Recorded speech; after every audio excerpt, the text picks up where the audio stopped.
From Genesis to Revelation, Scripture reveals a cosmic conflict between two seed lines, one born of covenant, the other of corruption. Genesis 3 verse 15 sets the stage.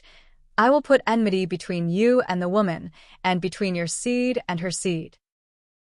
This isn't poetic tension, it's spiritual warfare. The seed of the woman carries the blueprint of redemption, culminating in Christ. The seed of the serpent manifests in rebellion, deception, and counterfeit authority. And when corrupted DNA enters the story, whether through the Nephilim, the Rephaim, or the Anakim, God's verdict is clear: not allowed. The giants weren't just tall, they were territorial. They occupied covenant land, defied divine order, and attempted to block the righteous seed line. Their origin was hybrid, their nature lawless, and their presence a direct assault on God's blueprint. That's why Joshua was commanded to devote them to destruction. That's why David faced Goliath not just as a warrior, but as a seed-line defender. And that's why Christ, the ultimate seed, crushed the serpent's head, not with a sword, but with a cross.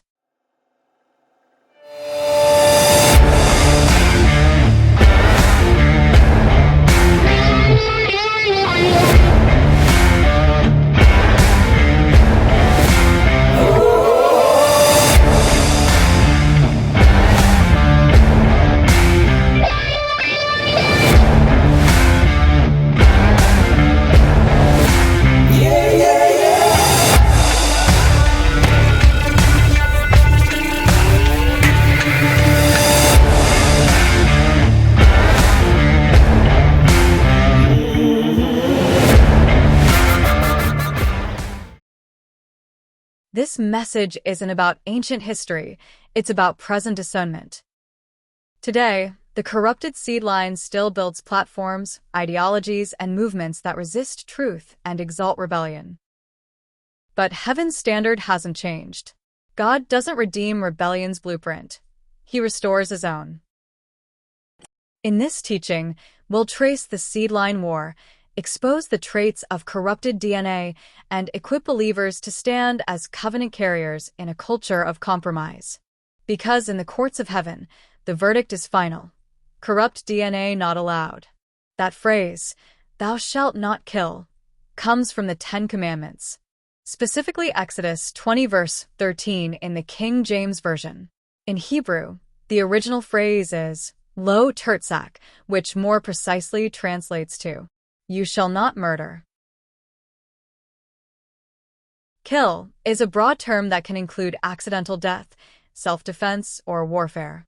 Murder refers specifically to intentional, unlawful killing, a moral and legal violation.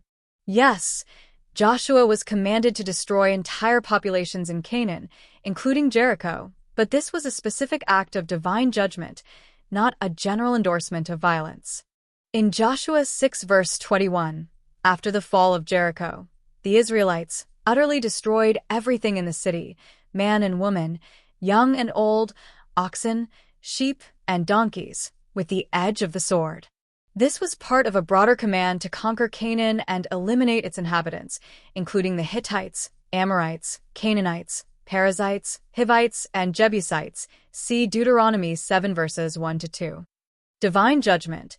The Canaanite cultures were deeply entrenched in idolatry, child sacrifice, and sexual immorality. The destruction was seen as a form of divine justice, not arbitrary violence. Yes, many of the people Joshua was commanded to destroy, especially the Anakim, were considered descendants of giants, linked to the Nephilim and Rephaim. This wasn't random conquest, it was targeted spiritual warfare. The Bible traces several giant clans back to Anak, whose descendants were called the Anakim.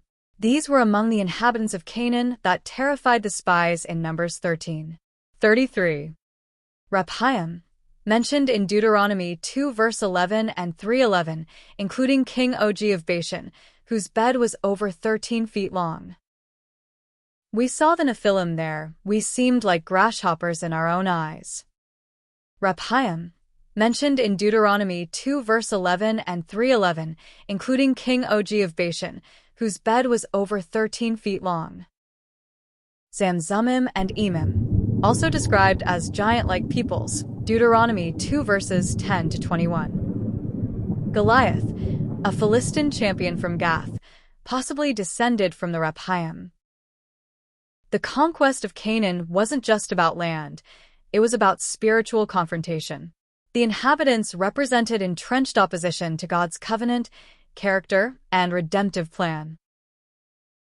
Many of the targeted groups, like the Anakim, Rephaim, and other giant clans, were not just physically imposing. They were spiritually defiant, tied to ancient rebellion. Genesis 6 introduces the Nephilim, born of rebellious divine beings and human women. These hybrid lineages reappear in Numbers 13, where the spies say, "We saw the Nephilim, we seemed like grasshoppers." By the time of Joshua, these clans had become territorial strongholds of idolatry, child sacrifice, and spiritual corruption. The enmity between the two seed groups, the seed of the woman and the seed of the serpent, is the foundational spiritual conflict that runs through the entire Bible. It begins in Genesis 3 verse 15 and culminates in Christ's victory over evil. "I will put enmity between you and the woman, and between your seed and her seed. He shall bruise your head, and you shall bruise his heel." Genesis 3 verse 15.